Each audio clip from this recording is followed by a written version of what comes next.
Hey guys, what's up? It's Emily and I am so excited because I just passed my Part 107 FAA Part 107 exam, and so this is so great. This is just awesome news. And actually I've been studying for the test now for I want to say 9 months. I got the books though, you believe this or not. So I got the books in 2020. Look, 2020, and those are all my notes on the side. And I mean, I've done this book like 1,000 times, but so many things changed between when I did my original studying for it and when I took the exam. So there were definitely some things on the test that I was looking at and going, okay, I'm not so sure if this is this answer or that answer. And I only had these books. So there was, for example, one question about, is it in the aeronautical information manual, or is it in the pilot's, manual for aeronautical information? I honestly, those were the kinds of things that, since I'm not looking at the books and I'm a super visual person, if I just read it and I'm reading the words, but I'm not seeing an image that goes with it, it's really hard for me to remember what it is. So I probably got that one wrong. I totally passed. I got an A. I'm really excited. And the good news is that, and this is what I think that everybody who has a real estate photography business, who does any drone work at all, needs to know. It's because you're a manager of other drone pilots, even if you are not the person who is the pilot in command who is flying the drone, you need to know how to manage people who are going to be on your team, who are going to be flying for you. So say that person shows up and you can tell that they've been drinking, or you can tell that maybe there's, some hazards in the area, or maybe they're taking unnecessary risks that you don't need to take because that's a liability for you and your business. Unless you've really studied and understand what the rules are and what is even the height restriction, is your sales team able to be informed enough to make decisions about what that location is and can you safely fly there?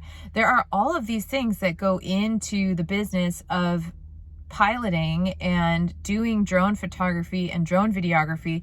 And so I really feel like it made me a better manager just knowing the rules.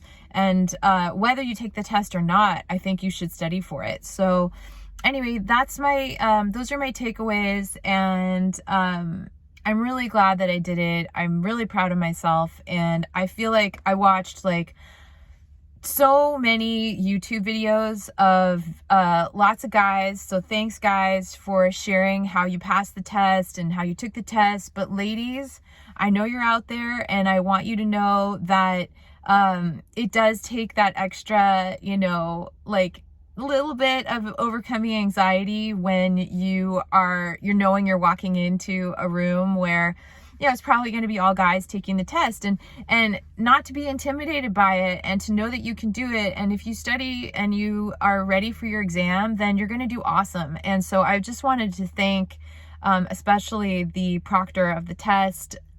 She was great. It was a woman, and actually that really helped set me at ease right away. I was so glad, and she was super patient with me, walking me through this old Dell system, this old computer system, and I only use Macs. And so it was I had to remember oh right, this is a really sensitive mouse, and this is a really old computer, and it's going to move slower, and I'm used to doing things so fast on the computer. So it was really interesting for me to go in and just be reminded. It was a little bit like being at the DMV, and yeah, I'm so excited. So yay, I passed. Good luck for everybody else out there.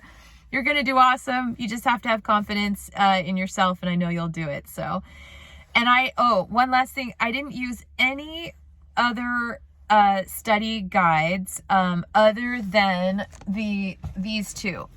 Right? So, and I was, like I said, I was using the 2018 version And when I got there, they handed this to me when I got into the testing center. So this is really from 2018.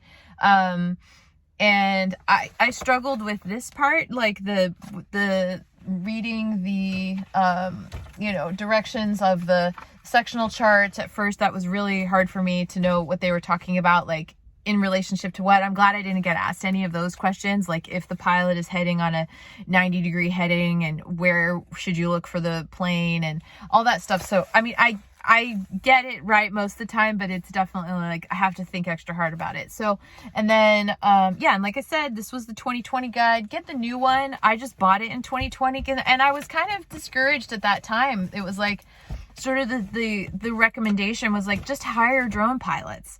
And like I said, hiring drone pilots is expensive and they're not reliable. They're very busy. You have to do another entire scheduling. I love my pilots. Don't get me wrong. My pilots are amazing. But like I said, even if you're just going to be managing a team where you have pilots and you're going to be selling the service, you need to know what you learn when you study for this test. So anyway, awesome day. Thanks everybody and good luck.